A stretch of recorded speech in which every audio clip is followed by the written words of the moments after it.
সালাম আলাইকুম। উনি হচ্ছে একজন মামা, রিক্সা চালক মামা। ওনার নাম হচ্ছে শাহের আলী। আজকে আমার শরীর ভালো না, আমি গুলিস্তান থেকে মামাকে নিয়ে আসতেছিলাম।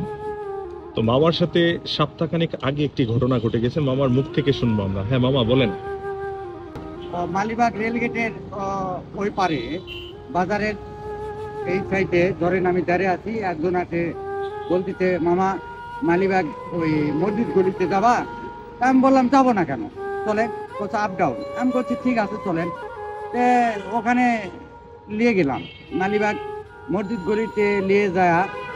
সে আমাকে বললো যে এখানে একটু দাঁড়ান, আমি 2 তলার থেকে আসতেছি। আমি 2 তলার থেকে আসে আপির আপনি রিক্সায় যাবো। ও 2 তলার তিনে আসে বলতেছে 2,000 টাকা 2 হাতে টানে বলতেছে যে মামা খুচরা টাকা আছে আপনার কাছে? আমি বলতেছি মামা আমার কাছে তো 1000 টাকা ভাঙানোর মতো কোনো টাকা নাই, আমার কাছে 400-500 টাকা আছে। তো বলছে দেখেন তো 540 টাকা হয় নাকি, আমার স্যারকে দিতে হবে, যে আমি আরও কিছু টাকা পাবো, নিয়ে আপনি দোকানে যা ভেঙে দেবো না, আমার দোকান আছে। তা আমি বললাম ঠিক আছে 550 টাকা আছে, আপনি 540 টাকা নেন। ঠিক আছে, আমি 10 টাকা রেখে দিলাম পকেটে। দিয়ে ও নিয়ে আপির 2 তলায় গেল। যা আপির ঘুরে আসে আমাকে বলতেছে মামা তাহলে মৌচাক মার্কেটে ওইদিকে যান, যা আপনি টাকা ভাঙিয়ে দেবো যান। তা আমাকে মৌচাক মার্কেটের না যা ওই যে মালিবাগে মৌচাকের ওই কোনায় একটা মার্কেট আছে, ওই কোনায় মার্কেটের আগে আমাকে দাঁড়ালো। তো এখানে দাঁড়াও, এখানে আমি দাঁড়িয়ে থাকো, আমি টাকাটা ভাঙিয়ে আনি। কাম করছি মামা বিশ্বাস করে তো এভাবে ছাড়ে দেওয়া যায় না, আমি আপনি কিন্তু বিশ্বাস করে ছাড়ে দিলাম। তো করছে ঠিক আছে, আমরা ওই ধরনের পোলা না, আমার বাপ মা ওভাবে পরিবেশে জন্ম দেয়নি, আমরা ব্যবসা করে খাই। ঠিক আছে মামা যান, বিকাশের দোকান আসতে ভেঙে আনে। এই মার্কেটের ভিতর ঢুকলো, আর সে বাড়ালো না। আমি 1 ঘন্টা 1.5 ঘন্টা ওখানে বয়ে থাকে মনের দুঃখে যে আল্লাহর কাছে বিচার দিয়ে আমি ওখান থেকে গাড়ি নিয়ে 10 টাকা বড় নিয়ে বাসায় এলাম। বাসায় আসে আমার পরিবারকে বললাম যে আজকে তো চাল ডাল কিছুই কিনা যাবে না রে। বলছে কেন? বলছে এইরকম আমার এইরকম ব্যাপার হয়ে গেছে যে একজন টাকা ভাঙানোর নাম করে টাকা নিয়ে চলে গেছে। তো বলছে সমস্যা নেই, আমি কারোতে হাওলাত করে আনে চালাচ্ছি আর কি।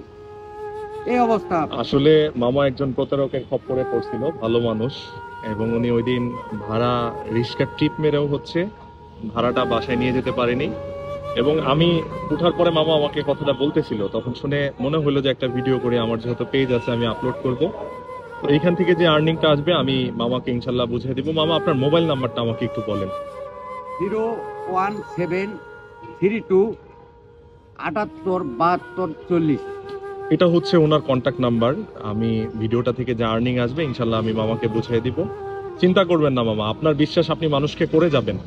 একজন প্রতারক আপনাকে ঠকাইছে বিদে আপনি দুনিয়ার কাউকে অবিশ্বাস করবেন না। চলার পথে এরকম হবে। আর আপনি আমাকে একটু আগে একটা সুন্দর কথা বলছেন যে আপনার বাবা আপনাকে শিক্ষা দিছে, হ্যাঁ, যে কেউ ক্ষতি করলে ক্ষতি করতে না। এটা আমার ভালো লাগছে। আমার বাবা মা আমাকে এইভাবে শিক্ষা দিছে। আমি বলবো এই বিশ্বাসটা আপনি সবার কাছে মানে সবাইকে করবেন, দিয়ে যাবেন। আপনার এই দেনা পাওনাটা আপনি আখিরাতে পাবেন ইনশাল্লাহ।